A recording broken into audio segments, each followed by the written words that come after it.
நமது கோதை நாச்சியார் ஆண்டாள் இந்த பாசுரத்தில் தனது நோன்பின் பெருமையால் கண்ணனை கையில் கனி போல அடைந்த ஒரு பக்திமிக்க தோழியை எழுப்புகிறாள்.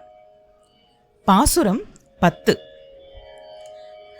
நோன்பின் பலன் கைவரப் பெற்று அதன் விளைவாக ஸ்வர்க்கத்தையே அடைகின்ற பெண்ணே, வாசல் கதவைத்தான் திறக்கவில்லை, வாயை திறந்து பதில் கூடவா சொல்லக்கூடாது? மனம் நிறைந்த திருத்துழாய், அதாவது துளசி மாலையை முடியில் அணிந்த நாராயணன், நமது பெருமானாகிய திருமால், நமது போற்றுதலை ஏற்று பலனை, அருளை, பறையை வழங்குகின்ற புண்ணியன்.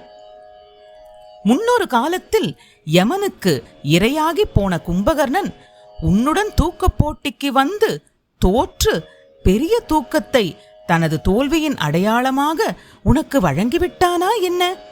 மிகுந்த சோர்வும் சோம்பலும் ஏன் உனக்கு?